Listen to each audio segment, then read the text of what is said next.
What's happening, guys? Logan Robinson from BucsGameday.com. We're here after day 2 of training camp here in Tampa for the Buccaneers. Big day, I feel like. Some big plays being made both offensively and defensively. Team 11 on 11, red zone 7 on 7. Zyon McCollum, I think we got to start off with. That we just heard from him in the press conference. River was making plays left and right, had a one-on-one there in the corner with Mike Evans, got the PBU there, and then on the play after that, literally right after that, he goes across the field and makes another play to not allow Mike Evans to get the touchdown. Thoughts on Zion, man? He had a phenomenal day. He absolutely did. He needs to step up in this year because he's starting in lieu of Carlton Davis, and he definitely looks like he's trending that way. Like Logan said, really good pass breakup on Mike Evans on, I believe, the right side of the field, and then switching over to the left. Same play with a kind of end zone fade towards Mike Evans, but Zion came in there and broke up both plays. So really big day for him, and really confident, you can tell, in his game. Now that he's staying in one position instead of being moved around like he was last year. Could definitely be a big year for him. Yeah, man. I mean, it felt like he just had a whole ton of confidence, and that's what Bowles was saying too. That's something he's been growing in. And the physical attributes he brings. He's one of the most athletic players in the league. For sure. But now it's just understanding, what these guys like Mike Evans, what Chris Godwin, and of course, whenever it gets to game days on Sundays, just understanding what these wide receivers are going to be doing. But it's nice to be training against a guy with Mike Evans, one of the best in the league. Absolutely. And there's big hope for him in the building. He's very confident, like I just mentioned. So could be a big year for him. Could be taking that step that he needs to become a starting cornerback in the NFL and filling really nicely in the absence of Carlton Davis. And then on the other side of the ball, this is practically going to be the MVP of the offense and defense here for you guys on this report. But going over to the offense, we got to talk Jalen McMillan, someone that you and I have been super impressed with at OTAs. A lot of people. Rookie minicamp. Yeah. Baker Mayfield's been impressed. Those two have been building a lot of chemistry. But, dude, I mean, their 2-minute offense, practically minute 30 with Baker Mayfield at the helm. And they're stretching down the field, and then he ends up getting the touchdown there with about 4 seconds left on the clock, celebrates, all the team goes over there. Chris Godwin says, you got to celebrate touchdowns, and you got to enjoy it because McMillan's kind of just keeping it to himself. He's a rookie. Yeah, absolutely. He's a rookie, so he's keeping it to himself a little bit, learning, but that was the first time we really see him just fired up, and as he should be. He's been killing it this camp. He was doing a good job, like I said earlier, since arriving in Tampa. But today, overall thoughts on the rookie wide receiver from Washington?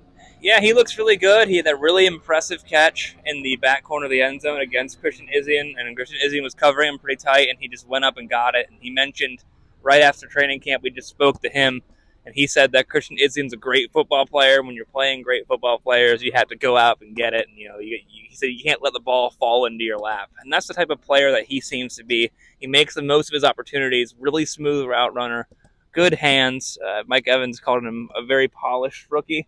And you can definitely tell when he's out here. So I think definitely look for him to make a big impact going forward. And I can't wait to see him in pads, even in preseason, just running routes against DVs. Maybe joint practice is going to be a lot of fun to watch. That's the thing, River, man. Like it's shorts and shirts practically. It is. You got a jersey on, blah, blah, practically, blah. it is. I want the pads on. I'm like Todd Bowles. I like to see the pads. Definitely, we're going to talk maybe the pass rush here to finish off this little video for our YouTube people. But, I want to see the pads come on, and it plays an effect when you're at wide receiver and you're a cornerback as well. There's a lot of physicality there, and that's where Mike Evans usually excels. That's how he's excelled in his entire career in Tampa, as being a physical, big wide receiver. So things could change here, but today Zyon McCollum won that battle, at least going against the defensive side of the ball, or going against the offensive side of the ball. And then, too, it could change whenever we see the pads come on. Let's go to the trenches. So, Chris Braswell, I know I saw a couple tweets from you today while you were over there watching. Thoughts on the edge rush? Also, Yaya Diaby was getting back there. Fantastic. No pads on. Pads on. So these are all would-be sacks, obviously, which we were kind of talking about in the shorts and shirts thing. But really good pressure from day 1 and day 2. Marquise Watts and Yaya Diaby look really strong. Marquise Watts is very fast, has a really nice bend. So he could fill in right where Randy Gregory never was in the first place. But definitely some really good stuff going on there. Good pressure. If that unit can really take the next step, which we've talked about, there's a lot of people that need to do that. Of course, Zyon McCollum and the cornerback depth need to, and then the edge rushing depth does. But if those two things can happen, and it's looking really, really good right now, the Bucs have a pretty strong defense going into 2024, and they could really make some noise, especially because having a good pass rush is so important in today's league. So definitely look for them to get better there. It really is. And I want to finish off real quick. It's always fun here to talk about vets. They just signed him. Sterling Shepard came in today and grabbed 2 touchdowns and 7-on-7 in the red zone there.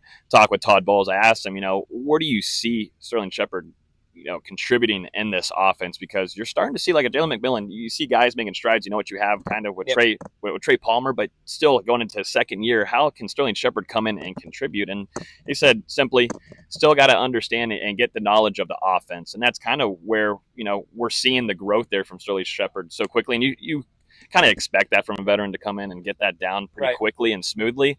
But today, 2 touchdowns from Sterling Shepard. You love to see it. You do, and if Sterling Shepard can step up and be a really nice rotational guy, that just makes that receiving core stronger. You got a lot of young guys on the team like Jalen McMillan, like Trey Palmer. The more vets you get in there, obviously, you have Chris Godwin, you have Mike Evans, but another face like that Baker Mayfield's familiar with, if he can grasp that playbook and be really useful to the team, to the core, then that's another really good thing that we can be looking forward to with this Bucs team in 2024. 100%. So make sure you stay tuned to our YouTube. Hit the like button if you enjoyed the video. Subscribe to get notified every time we release a new video. We're posting all press conference videos right after practice from Bowles and a select few of players. Every practice, River's going to be out here every day of training camp. So if you want more videos like this, some instant reactions type of things, we'll definitely be doing that. Most certainly once the pads come on, we'll have a full in-depth review for you guys. Absolutely, ready for pads. Exactly. Bring on the pads, please. But yeah, thanks for listening.